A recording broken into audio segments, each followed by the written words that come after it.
yeah, it's all about the red book. Everything was in that red book. And Harry, Justin and Bill couldn't help themselves. They had to read my diary poetry book, didn't they?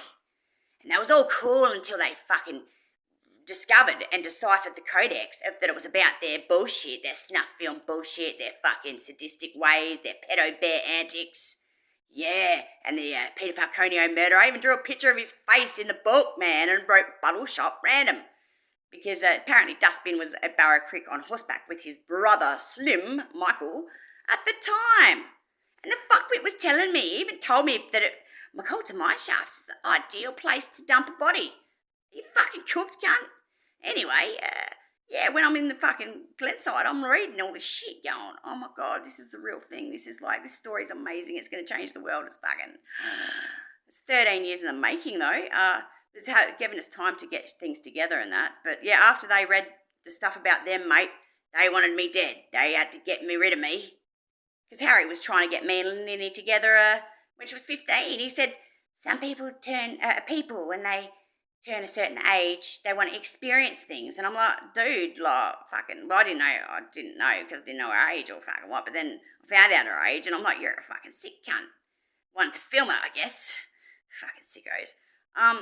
But yeah, I loved her a lot. And when I left, it was just like, fuck, man, I wish I had fucking walked with her that day and talked to her and fucking. So from behind the scenes, I've been trying hard. I tried to contact ASIO, tried to fucking mouth and get the whole story out about this whole fucking saga. And I'll make her famous. And if I make any money off doing this Snapchat or my music or anything, I'll give it all to her because there's not a lot I need in life. I've managed to get by on Centrelink for the last 10 years on the DSP, Disability Support Pension. So I can live within my means, pretty well. I don't designer clothes, I get everything off eBay, man, half price, quarter of the price, because shops are paying fucking rent. But anyway, beside the point, I can live very comfortably on about $400, $500 a week. Yeah, I think it's $500 a week, and that's even paying rent out of that. So, don't know. I just love her. And anyway, so then I tried to contact her on MySpace a few times. I think I freaked her out because I showed her the tattoo and she had a boyfriend. That fucking faggot cunt poofed the fucking thing, whatever he is. I don't even want to go there. But yeah, and then I got a girlfriend because she had a boyfriend, so I was like, fucking. And then I got slapped with an AVO in 2014. Apparently she tried 3 times before that, but I'm thinking, why? Because I never sent her no threats. If someone sent me love letters the way I wrote love letters to her, I would have been going, oh, wow, thanks, but no thanks, but it's sweet of you. I would have replied something, not a word, and then fucking an AVO. That's a bit fucking, don't get that. Anyway, I'm not angry about it. I don't hold no grudges about it if she did it or fucking decided to do it. I don't know, fucking doesn't bother me. Because it's a bit freaky, come from a small town and fucking lesbianism and fucking all that shit. Alternative people. But hopefully she's grown and travelled the world and fucking lived a little bit and she's a little bit wiser and fucking had life experience and there's a lot I can show her. Yeah, I'm 38 and I think she's 28, 29, maybe 30. I don't know. I don't even know anymore. But 91 wasn't she born? No, 91. What's this year? So she's 29. She's going to be 29. I'm going to be 38. Yeah, I'm 37 at the moment, I think. I don't even fucking know, man. 37. 38. I'm 38. Fuck. Anyway, yeah, ranting. I don't know. I'm just trying to reach her and tell her I know what fucking Dustbin did. And I ain't happy. And he's intimidated about me. He fucking knows. Oh, you're a powerful woman. Don't suck up my ass, you fucking dirty fucking rapist cunt. And Bill had to threaten me with his gun. That's right, Bill. And Harry. I'll try and get you two girls to meet each other. Well, it's been 13 years and I'm still waiting, you fucks. You don't help. You fucking paranoid I'd find out about all this shit. So then your fucking shit would get exposed. They're all protecting each other, these three. It's like a domino. House of cards. You pull one card out and boom. They all come crumbling down. They're fucking sickos. They just drink drink to themselves in oblivion and smoke dope and fucking orgy out there. Fucking bullshit, mate. Anyway, about Linny, I just love her. And if she went through all that shit, she needs someone and some support and someone that understands has been through it as well, like I have.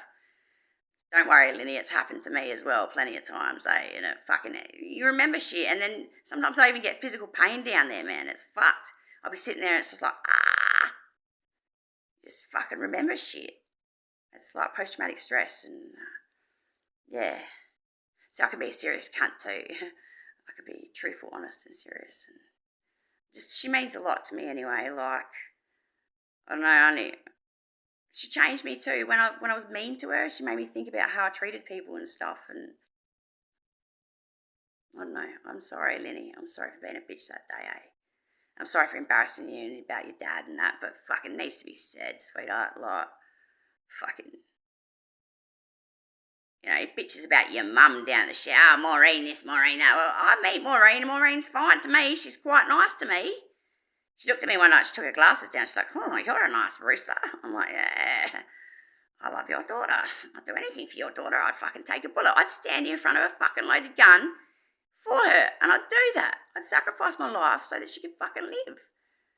Because I love her and I care about her. But anyway, enough ranting, and that's the story of how I met her and why I feel the way I do. And she's just so beautiful. She's so caring. She was so polite to me. She's like, sorry about my wet hands.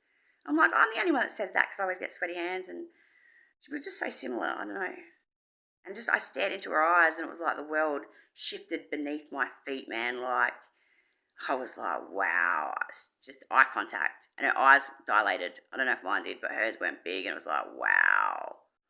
And her hand was electric. And it was just amazing. Sorry, that was the best moment of my life. And it still is. Like, that's all I can say is I just go back to that place in my head. Every time I'm sad or every time I'm just like, wow, staring into her eyes. Felt like home. So she got to fucking make a decision, I guess. Like, is she going to fucking put up with Bill's crap? Or is she going to fucking be part of this story and set herself free and set her family free and expose the truth? Expose the shit cunt fucking pedo fucker for what he is and stand over cunt with his gun. A nobody that thinks he owns the land. The land isn't even his anymore, Linny, because we got private investigators, to put some money into it. So he's like part ownership now. Fuckwit. Didn't even fucking see the forest or the trees. But he ain't. He's going to be nothing. He's going to be no one. He's going to be sitting in a jail cell. And I'm sorry if it's your real dad, Linny, but I don't think he is. You don't look like the rest of them. You're different. Your spirit's different. You're just a different person to the average person. You're nice, polite, and empath. And I love you. And I always love you. Even if you don't want to devour me, I don't care. I still love you. You always be in my heart. I've gone this long without you. Heartbreak, eh? I used to cry my eyes out. When I got the AVO, it was served to me on my birthday, man. And that was really hard. I was like, what the fuck? It was just like all hope's been lost. And then I thought, no, fuck it, mate. I'll work on myself. I'll work on getting better. I'll expose this story. I'll get it back. I'll be sitting back in the shadows just waiting. Now it's time. It's time to press my love and call out the fucking shit cunts for what they are. Getting in between, even if it was just a friendship between me and Linny Bear, like fucking, what's wrong with that? What's the harm in me taking her to the zoo or fucking the ice arena or something? That's what I wanted to do. I said to Harry, I went and got my license so I could drive back out there. Oh no, don't come out here, fucking rah, rah, rah, fuck yous. After Bill told me that me and her would be compatible and we were soulmates and shit. And then he read what I wrote about him, and then we weren't soulmates and we weren't compatible. Fucking weirdo.